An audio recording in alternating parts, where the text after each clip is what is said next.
¿Y si te dijera que algunos de los objetos que utilizas prácticamente todos los días en tu cocina están... Almohadilla guión, 5 cosas de tu cocina que la ciencia dice que deberías revisar.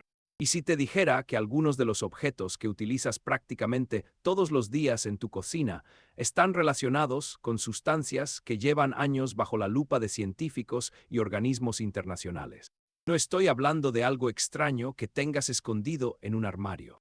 Estoy hablando de cosas completamente normales.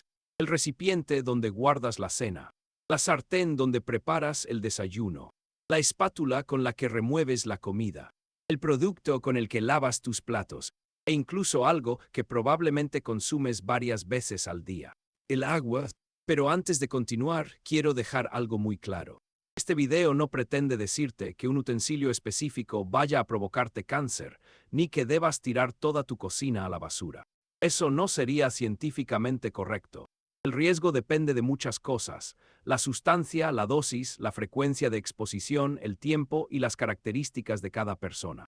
Incluso las clasificaciones de la Agencia Internacional para la Investigación del Cáncer, la IARC, indican si una sustancia puede representar un peligro cancerígeno. No nos dicen automáticamente cuál será el riesgo de una persona por utilizar un producto concreto en condiciones normales. Y precisamente por eso este tema es mucho más interesante de lo que parece. Porque cuando revisamos lo que realmente dicen organismos como la Organización Mundial de la Salud, la IARC, la EFSA o la EPA, encontramos algo sorprendente. Algunas preocupaciones tienen una base científica importante. Otras han sido exageradas en redes sociales.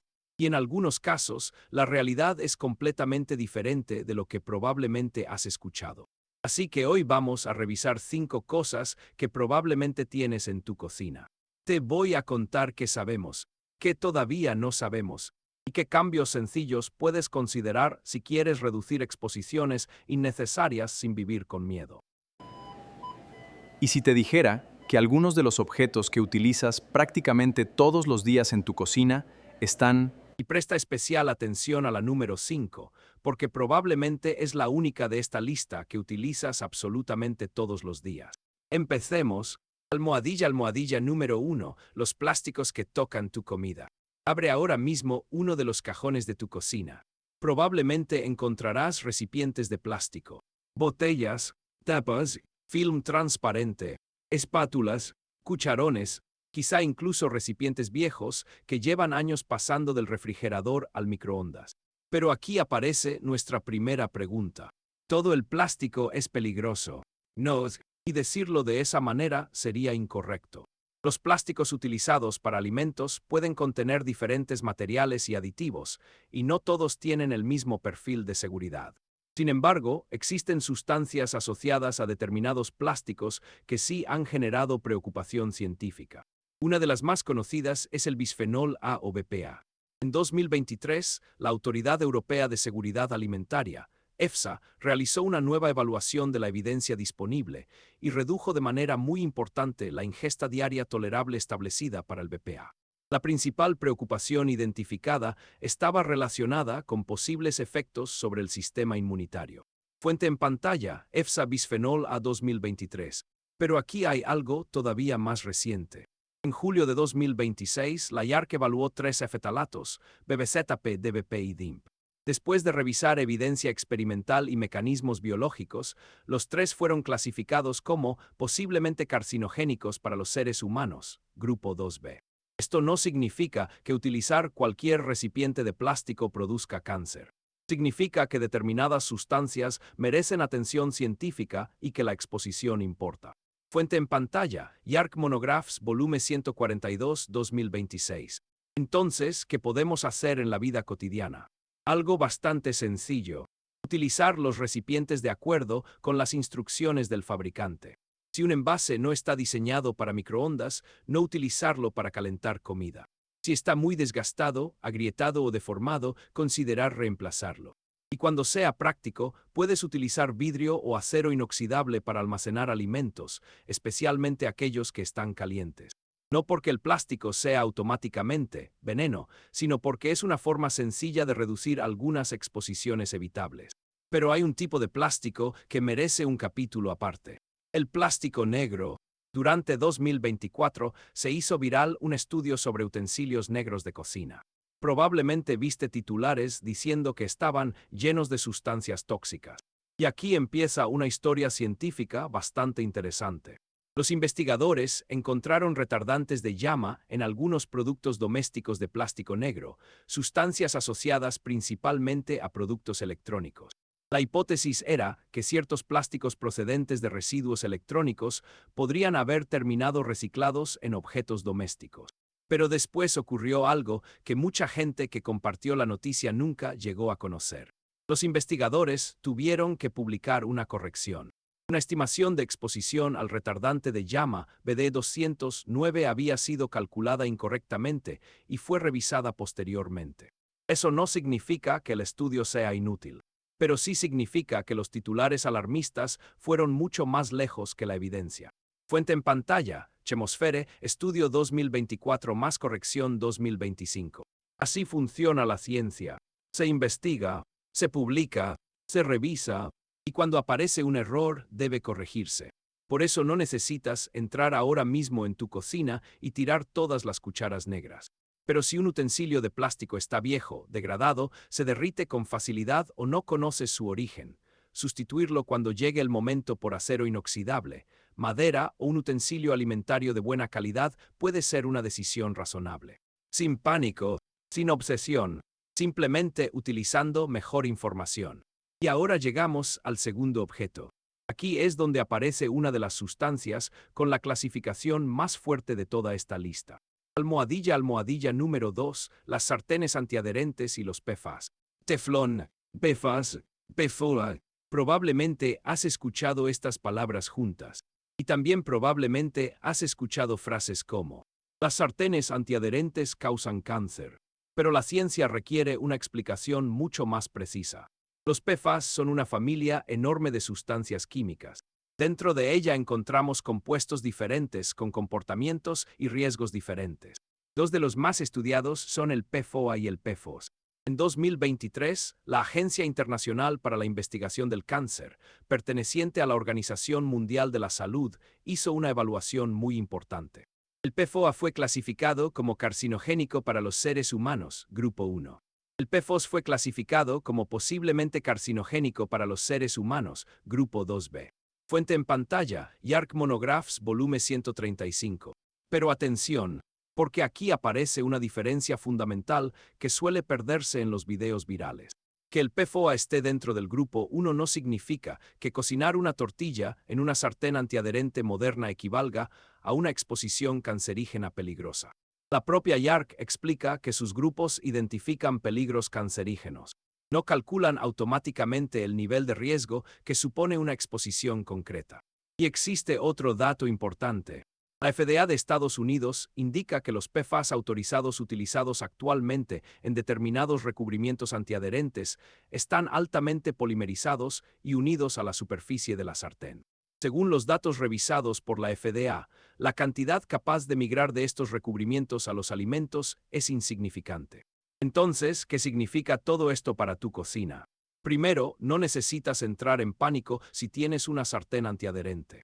Segundo, sigue las instrucciones del fabricante y evita sobrecalentar una sartén vacía.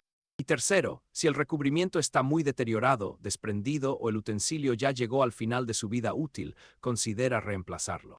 Si además quieres reducir al máximo el uso de recubrimientos antiadherentes, existen opciones como acero inoxidable o hierro fundido. Pero eso es una elección, no una garantía de que evitar el teflón prevenga el cáncer. Ese tipo de afirmación sería mucho más fuerte de lo que permite la evidencia. Y ahora llegamos a algo que seguramente tienes enrollado en algún cajón.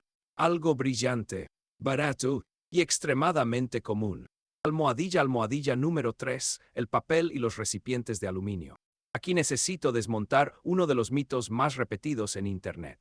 Quizá hayas escuchado: el aluminio causa Alzheimer. Cocinar con aluminio provoca cáncer. Actualmente no existe evidencia suficiente para presentar esas frases como hechos establecidos. Así que no vamos a hacerlo. Lo que sí sabemos es que el aluminio forma parte de nuestra exposición ambiental y alimentaria. Organismos como la EFSA y el Comité Conjunto FAO/OMS han evaluado cuánto aluminio puede ingerirse durante determinados periodos sin que se espere un riesgo apreciable para la salud. También sabemos que una parte del aluminio utilizado en utensilios o envoltorios puede transferirse a determinados alimentos, y factores como la acidez, el tiempo de contacto y las condiciones de preparación pueden influir en esa transferencia. Fuente en pantalla, EFSA Safety of Aluminium Info/FAO/WHO. Entonces, el papel de aluminio es una bomba cancerígena. La evidencia actual no permite decir eso, pero puedes utilizarlo de forma inteligente. Por ejemplo, para almacenamiento prolongado de alimentos muy ácidos o salados puedes elegir recipientes de vidrio o acero inoxidable. Y si simplemente necesitas cubrir un plato dentro del refrigerador, muchas veces una tapa reutilizable o incluso otro plato encima cumple exactamente la misma función. No necesitas convertir cada pequeña exposición en una amenaza. Lo importante es entender dónde existen formas fáciles y razonables de reducir exposiciones innecesarias. Y ahora llegamos a algo diferente, porque el siguiente elemento no está en tu comida. Está en algo que utilizas para limpiar aquello donde comes. Almohadilla número 4, detergentes y productos de limpieza. Todos queremos que nuestros platos queden limpios, pero los productos de limpieza también contienen sustancias químicas, y algunos contaminantes presentes durante ciertos procesos de fabricación han sido objeto de evaluación científica. Uno de ellos es el 1,4-dioxano.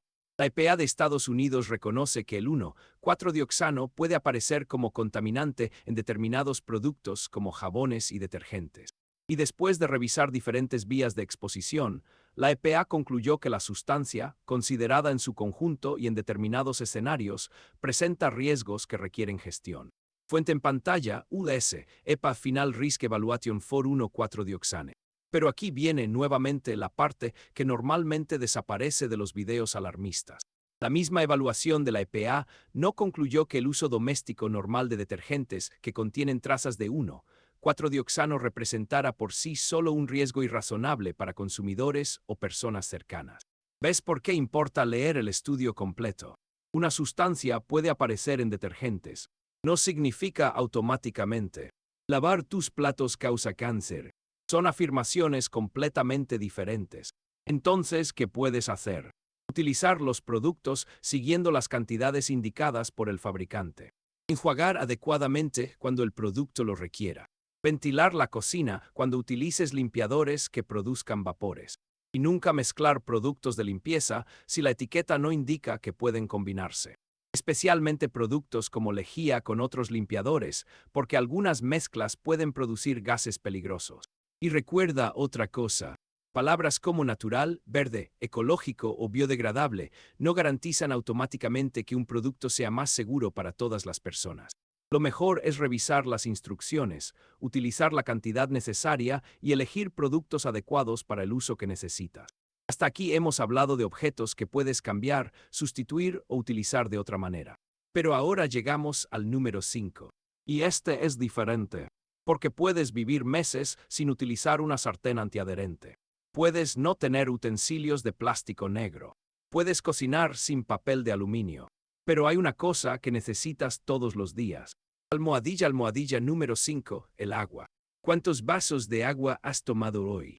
1, 3, 5. Ahora piensa en esto. También utilizas agua para hacer café, té, sopa, cocinar arroz, lavar alimentos.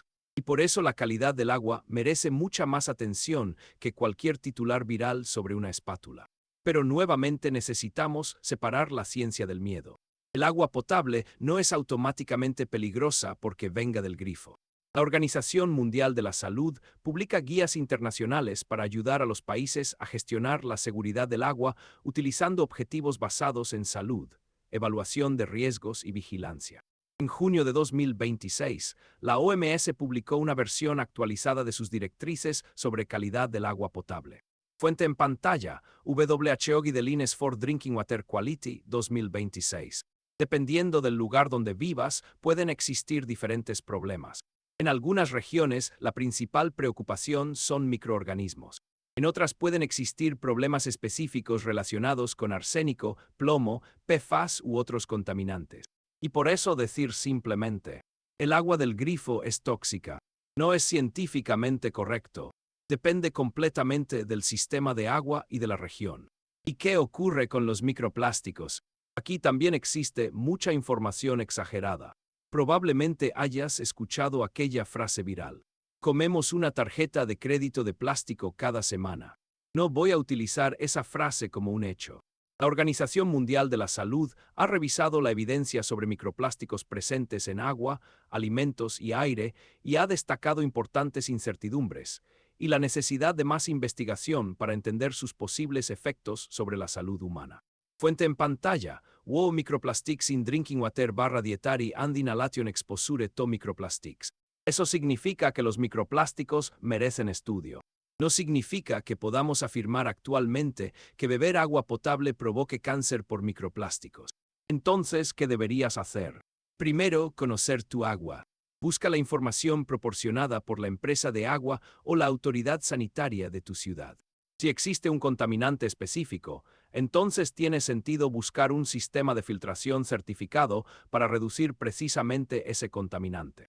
Porque aquí está otro detalle que casi nadie explica. No todos los filtros eliminan lo mismo. Un filtro de carbón activado puede ser útil para determinados compuestos. Otros contaminantes pueden requerir sistemas diferentes. La ósmosis inversa puede reducir una amplia variedad de sustancias, pero no significa que todas las casas necesiten obligatoriamente un sistema de ósmosis inversa. Todo depende del problema que estés intentando resolver. Y hay otro mito que debemos aclarar.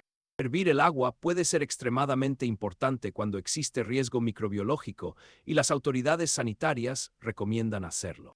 Pero hervir no elimina necesariamente metales ni muchos contaminantes químicos. Por eso, si existe una alerta química, debes seguir las indicaciones específicas de las autoridades locales. Y esta es probablemente la lección más importante de todo el video. No necesitas tenerle miedo a tu cocina. Necesitas información. Almohadilla el desafío de 7 días. Ahora quiero proponerte algo, pero no vamos a llamarlo desintoxicación. Tu cuerpo ya tiene sistemas biológicos encargados de procesar y eliminar muchas sustancias, principalmente a través del hígado, los riñones, los pulmones y otros mecanismos fisiológicos. Tampoco te voy a prometer que estos cambios van a prevenir el cáncer. Eso sería una promesa médica que la ciencia no puede hacer. Lo que sí podemos hacer es algo mucho más realista. Revisar durante 7 días nuestra cocina e identificar exposiciones innecesarias que podamos reducir. Almohadilla, almohadilla, almohadilla día 1. No compres nada, simplemente observa. Revisa tus recipientes, botellas y utensilios. Busca aquellos que estén rotos, deformados, muy rayados o que ya no estés utilizando según las instrucciones del fabricante. Almohadilla, almohadilla, almohadilla día 2. Revisa cómo calientas la comida. Si utilizas plástico en el microondas, confirma que esté diseñado específicamente para ello. Si no lo está, utiliza un recipiente apropiado, como vidrio apto para microondas. Almohadilla, almohadilla, almohadilla día 3. Mira tus sartenes. No porque una sartén antiadherente sea automáticamente peligrosa. Simplemente revisa su estado. Si está muy deteriorada, consulta las instrucciones del fabricante y considera cuándo corresponde reemplazarla. Almohadilla, almohadilla, almohadilla día 4. Revisa tus productos de limpieza. Lee las etiquetas. Utiliza las cantidades indicadas. No mezcles productos y guarda todos los productos químicos fuera del alcance de los niños. Almohadilla, almohadilla, almohadilla día 5. Investiga el agua de tu zona. No compres inmediatamente el filtro más caro que encuentres. Primero averigua si existe realmente un contaminante que necesites reducir. Después busca un sistema adecuado y certificado para ese problema concreto. Almohadilla, almohadilla, almohadilla día 6. Observa cómo almacenas comida. Cuando tengas la opción, especialmente con alimentos calientes o durante almacenamientos prolongados, puedes utilizar recipientes de vidrio o acero inoxidable. No tienes que reemplazar toda tu cocina de golpe. Hazlo progresivamente cuando los objetos actuales necesiten ser sustituidos. Almohadilla, almohadilla, almohadilla día 7. Haz una última revisión. Pregúntate, ¿qué cambio puedo mantener durante los próximos meses sin gastar demasiado dinero y sin convertir mi alimentación en una fuente de ansiedad? Porque ese es el objetivo. No perseguir una cocina 100% libre de químicos. Eso ni siquiera es un concepto científicamente realista. El objetivo es tomar decisiones más informadas, reducir exposiciones innecesarias cuando sea fácil hacerlo, y evitar que titulares alarmistas sustituyan a la evidencia científica. Después de investigar todos estos temas, hay algo que me parece todavía más importante que cualquier sartén, botella o utensilio. La ciencia cambia. Un estudio puede generar una alerta. Después puede aparecer nueva evidencia. Puede corregirse un cálculo. Puede cambiar una clasificación. Y eso no significa que la ciencia haya fallado. Significa que está funcionando como debería. Por eso, cuando escuches, esto causa cáncer, esto elimina toxinas, haz esto durante 7 días y tu cuerpo cambiará. Haz una pausa. Busca qué organismo lo afirma. Busca cuál es realmente el nivel de evidencia. Y distingue siempre entre una asociación, un peligro potencial y un riesgo demostrado en las condiciones reales de exposición. Porque proteger tu salud no significa vivir con miedo. Significa tomar mejores decisiones con la mejor evidencia disponible. Si alguno de estos 5 puntos te sorprendió, cuéntame en los comentarios cuál fue. Y recuerda, este contenido tiene fines educativos y no sustituye la evaluación de un médico, toxicólogo, nutricionista cualificado o de las autoridades sanitarias de tu localidad cuando exista un problema específico de salud o de contaminación. Si quieres más videos donde analizamos lo que realmente dice la ciencia detrás de productos que utilizamos todos los días, suscríbete. Porque en el próximo video vamos a revisar otro grupo de productos que probablemente tienes ahora mismo en casa. Y algunos de ellos esconden una historia mucho más interesante de lo que parece.